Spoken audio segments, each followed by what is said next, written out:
Por décadas, o Kuwait foi um país que o Irã jamais atacaria. Todos os outros estados do Golfo receberam mísseis, seja do Irã ou de seus grupos aliados.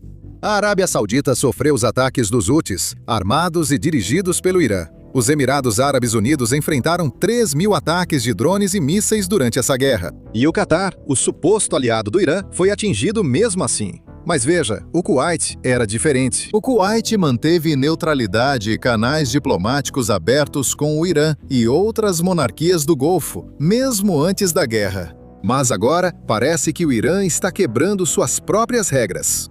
Na noite passada, comandos da Guarda Revolucionária Iraniana invadiram uma ilha militar no Kuwait para matar ou capturar soldados americanos. Não estou brincando, isso foi uma grande escalada por parte dos iranianos, e eles estão fazendo isso durante negociações nas quais, supostamente, dizem querer uma paz duradoura. O Ministério das Relações Exteriores do Kuwait confirmou isso. Veja o relatório. O Ministério das Relações Exteriores expressa a forte condenação e denúncia do Estado do Kuwait em relação a um grupo armado de elementos da Guarda Revolucionária Islâmica da República Islâmica do Irã, que infiltrou a Ilha Bubiyan com o objetivo de realizar atos hostis contra o Estado do Kuwait e entrou em confronto com membros das Forças Armadas do Kuwait antes de serem detidos, o que resultou no ferimento de um membro das Forças Armadas do Kuwait.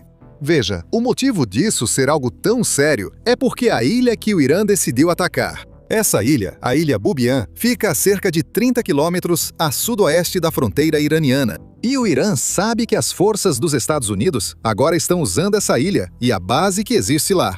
Isso porque, veja, o Irã, na verdade, já atacou essa ilha uma vez antes. Em 4 de abril, forças dos Estados Unidos realizaram ataques aéreos ao norte daqui contra terroristas iranianos que tentavam cruzar para o Iraque. O Irã respondeu atingindo essa ilha, basicamente uma retaliação pelos ataques dos Estados Unidos, porque o Irã sabe que há forças americanas operando a partir dessa ilha. Então, hoje, no meio de um cessar-fogo e em meio a negociações, o CGRI tentou infiltrar a base, onde possivelmente forças americanas estão localizadas. Não é difícil supor qual era o objetivo deles, seja matar ou capturar algum soldado americano para conseguir mais vantagem nas negociações. Agora, o importante aqui é que o Kuwait afirmou que isso foi um ataque à sua soberania e que eles reservam o direito de responder. Aqui está essa declaração. O Kuwait declarou que o Estado do Kuwait reserva seu pleno e inerente direito à autodefesa, de acordo com o artigo 51 da Carta das Nações Unidas, e de tomar as medidas que considerar apropriadas para defender sua soberania e proteger seu povo e residentes.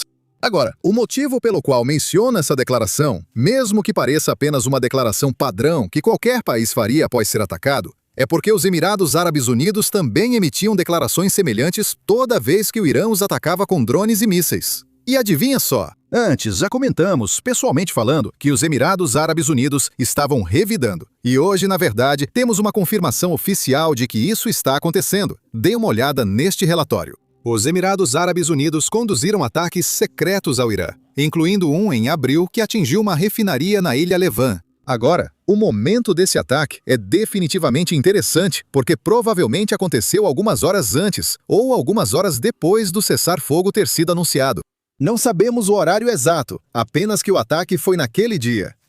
Quando o cessar-fogo foi anunciado em abril, todos especulavam quem foi o responsável. Teria sido Israel ou os Estados Unidos que atacaram a refinaria.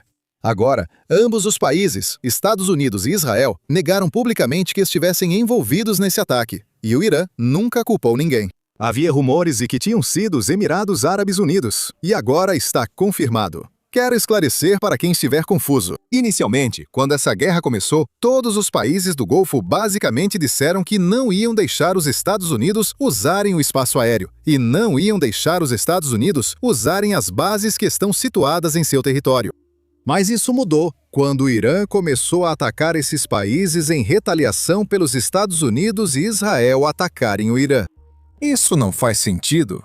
O Irã praticava puro terrorismo, atacando um país que não queria participar da guerra.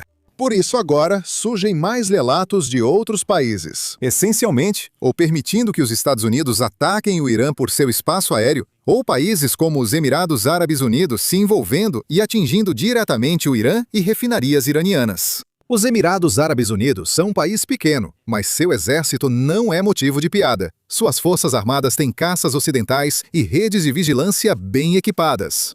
O ataque sugere que o país agora está mais disposto a usar a força contra o Irã para garantir que não seja intimidado por um regime terrorista.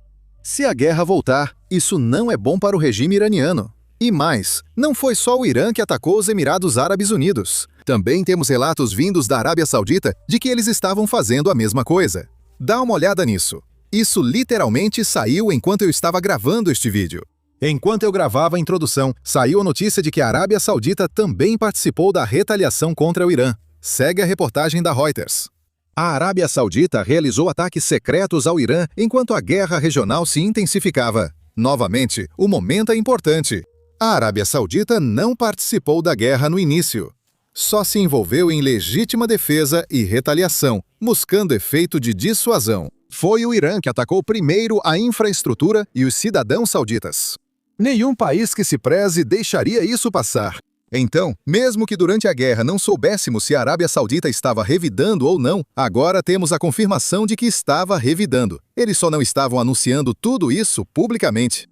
Agora, 2 oficiais ocidentais confirmam isso, mas não sabemos exatamente o que significa. Isso pode ser qualquer pessoa, alguém do governo dos Estados Unidos, da Europa ou de outro lugar. Outros 2 oficiais confirmando essa notícia são iranianos.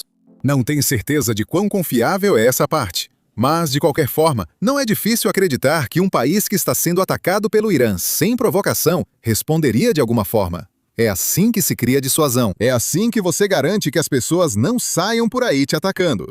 Agora, é importante esclarecer que esses relatos estão sendo divulgados agora, mas referem-se a ataques ocorridos antes do cessar-fogo. Antes de abril, esses ataques ocorreram durante a guerra, com o Irã atacando e esses países retaliando. Se a guerra recomeçar, o que parece mais provável pelas negociações, os Estados Unidos não pretendem ceder nas condições nucleares, mas aceitam abrir mão da condição dos mísseis que tínhamos antes da guerra. Abrimos mão do financiamento de grupos aliados exigido do Irã antes da guerra, mas nenhuma concessão foi feita sobre armas nucleares e programas de enriquecimento iranianos. E o Irã também não está disposto a abrir mão disso. Então, parece que a guerra terá que recomeçar em algum momento se as negociações não avançarem. E adivinha só? Países do Oriente Médio e do Golfo já participaram dessa guerra e se preparam para uma nova rodada. Tenho mais detalhes. Antes de entrarmos nesse assunto, só um lembrete rápido para todo mundo clicar no botão de curtir e se inscrever aqui embaixo. Isso realmente nos ajuda muito. E agora, vamos assistir a esse trecho. Oi pessoal, bom dia! O Oriente Médio se prepara para possível retorno da guerra nos próximos dias. O presidente do parlamento do Irã, Mohammad Kalebov, publicou no X à noite: nossas forças armadas estão prontas para responder a qualquer agressão. Estratégias erradas e decisões erradas sempre levam a resultados errados. O mundo inteiro já percebeu isso. Estamos preparados para todas as opções. Eles vão se surpreender. A linguagem ameaçadora vem após o presidente Trump rejeitar a resposta iraniana à proposta de paz dos Estados Unidos, chamando-a de lixo, ao indicar que o cessar-fogo está por um fio. É incrivelmente fraco. Eu diria que, neste momento, eu o chamaria de o mais fraco. Após ler aquele lixo, disseram: nem terminei de ler. Eu disse: não vou perder meu tempo lendo isso. Eu diria que é um dos mais fracos no momento. Está por um fio. Acredita que é possível uma solução de diferenciação com o Irã ou restariam apenas opções militares? Não, eu acho que é muito possível. Ontem, o presidente Trump se reuniu com conselheiros militares e de segurança nacional para analisar as opções dos Estados Unidos. Essa reunião aconteceu depois que o Irã enviou sua proposta de paz, que basicamente é algo que os Estados Unidos não podem aceitar. O Irã quer pausar a guerra. O Irã quer que os Estados Unidos suspendam o bloqueio americano. O Irã exige a liberação de todos os fundos congelados pelos Estados Unidos e, em troca, só aceita abrir o Estreito de Hormuz, sem desistir do programa de enriquecimento nuclear. Eles não querem abrir mão do urânio nuclear ou enriquecido em suas instalações. Agora, só querem abrir o Estreito de Hormuz. E eles querem que os Estados Unidos abram mão de todas as bibliotecas que possuem. Claro, isso é algo que os Estados Unidos não deveriam aceitar. E eu não acho que isso seja algo que os Estados Unidos vão aceitar. Por isso, a reunião ocorreu com os comandantes militares ontem. Mas é importante esclarecer: ter havido reunião não significa que uma ação militar ocorrerá em breve. Essas reuniões estão acontecendo basicamente 2 vezes por semana desde que o cessar-fogo começou. E realmente não tivemos nenhuma ação militar fora do Projeto Liberdade. Isso pode indicar que o Projeto Liberdade possa ser retomado em breve. Porém, uma reunião com comandantes militares não significa que a guerra vai recomeçar. O importante aqui é observar que o presidente Trump vai para a China amanhã, e a China tem muita influência sobre o Irã. O Irã acredita que a China influencia muito os Estados Unidos. Vamos ver como será a reunião com o presidente chinês Xi Jinping e o que resultará desse encontro. Eu duvido muito que uma guerra recomece antes dessa reunião. Do ponto de vista dos Estados Unidos, é uma reunião muito importante. Do ponto de vista chinês, também é uma reunião muito importante. Ambos prefeririam evitar falar sobre o Irã. Mas isso é praticamente impossível no mundo atual. Quase todos os países enfrentam problemas devido à crise no Estreito de Hormuz, criada pelo Irã. Por isso, acredito que o Irã será o principal tema entre os líderes. Vamos aguardar os resultados. Agora, outra notícia importante que saiu ontem tem a ver com o Paquistão. O país que tem mediado as negociações entre os Estados Unidos e o Irã. E é interessante porque parece que o Paquistão pode não ser o negociador neutro que os Estados Unidos querem que ele seja. Dê uma olhada neste relatório. Enquanto atuava como canal diplomático entre Teherã e Washington, o Paquistão permitiu discretamente que aeronaves militares iranianas ficassem em seu território, possivelmente protegendo-as de ataques dos Estados Unidos. Dias depois de Trump anunciar o cessar-fogo no início de abril, Teherã enviou várias aeronaves para a base aérea Nurcan da Força Aérea do Paquistão. Entre os equipamentos militares estava um RC-130 da Força Aérea do Irã, uma variante de reconhecimento e coleta de inteligência da aeronave de transporte tático Lockheed C-130 Hércules. Autoridades paquistanesas agora confirmam que aviões iranianos chegaram ao país, como relatado pela CBS, e ainda estão lá. O Ministério das Relações Exteriores do Paquistão afirma que não há ligação com contingência militar ou acordo de preservação. Afirmações que sugerem o contrário são especulativas, enganosas e totalmente desvinculadas do contexto factual.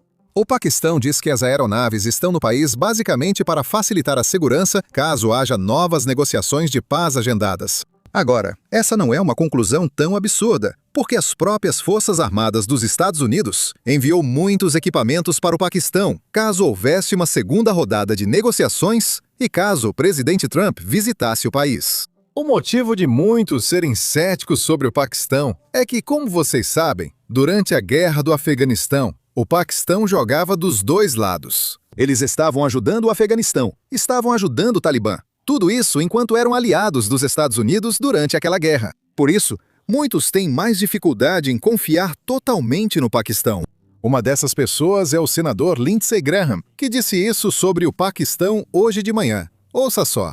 Você está ciente de relatos de que o Paquistão está permitindo que suas bases sejam usadas para estacionar aeronaves iranianas? General King. Senhor, eu vi um relatório sobre isso. Isso estava correto? Claro, eu acho que depende da variedade de questões de classificação. Deixe-me perguntar, você acha isso correto? Não parece muito compatível com ser mediador da paz? Prefiro não comentar sobre isso. Considerando as negociações em curso e o Paquistão. Secretário Hexted, se o mediador está permitindo que aeronaves de reconhecimento do Irã fiquem estacionadas em bases aéreas paquistanesas, o senhor acha que isso é compatível com a postura de um mediador imparcial? Novamente, prefiro não participar dessas negociações. Eu quero me envolver nessas negociações. Eu não confio no Paquistão nem um pouco.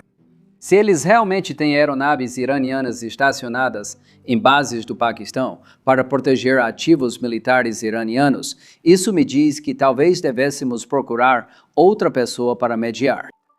Não é de se admirar que essa droga não esteja indo a lugar nenhum. Agora, vamos ver o que sai disso. Vamos ver se esses aviões realmente voltam para o Irã ou não, caso as negociações de paz sejam canceladas, porque aí saberíamos exatamente o que esses aviões estão fazendo no Paquistão.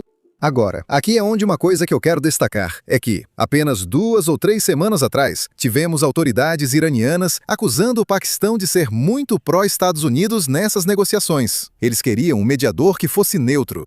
De certa forma, isso é positivo. Mas se ambos os lados estão acusando o mediador de ser a favor do outro lado, por que, pelo menos, não são apenas acusações vindas de um lado? Ambos os lados estão pensando que o Paquistão não está fazendo o suficiente para ajudar o seu lado. Ou talvez o Paquistão esteja fazendo demais para ajudar o outro lado. Mas, ainda assim, acho que à medida que as negociações avançarem, saberemos mais. Agora, voltando nosso foco para o Irã, a situação econômica está ficando realmente ruim. Dê uma olhada neste relatório. Uma coisa que quase todas as pessoas com quem conversei no Irã me disseram, e que você não perceberia pela cobertura da mídia em inglês, é que a inflação esmagadora que o Irã está enfrentando agora, especialmente em relação aos alimentos, fez com que os preços aumentassem exponencialmente no último mês. Isso ocorre porque o abastecimento não está chegando. Havia uma carga de alimentos que deveria entrar, mas aparentemente os iranianos estavam tentando, ou mais especificamente, a Guarda Revolucionária Islâmica estava tentando contrabandear armas, escondendo-as nesses contêineres que deveriam, na verdade, transportar alimentos para o país. Por isso a inflação está fora de controle, pois o abastecimento não chega e a moeda iraniana segue desvalorizando. E isso significa que os iranianos simplesmente compram menos do que conseguem importar. Tudo que eles compram do exterior, a moeda deles, perde valor a cada dia. Isso faz com que eles comprem menos a cada dia. Na verdade, a situação ficou tão ruim que o Banco Central do Irã impôs restrições às transações em moeda estrangeira para preservar suas reservas. Basicamente, eles querem garantir que tenham moeda forte, moedas estrangeiras como dólar, euro, talvez até yuan, que possam usar para comprar suprimentos de outros países. Agora, é aqui que a situação econômica só vai piorar. Mas, infelizmente, esse é o problema com ditaduras como, digamos, Rússia ou Coreia do Norte, onde mesmo que a situação econômica seja horrível, as pessoas sofrem todos os dias. As elites que decidem não sofrem, por isso podem durar muito tempo.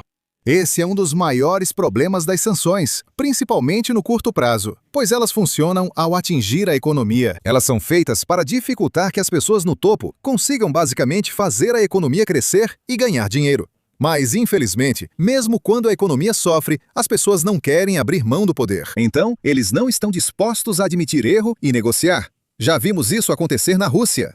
Já vimos isso acontecer na Coreia do Norte. E provavelmente vemos isso acontecer no Irã.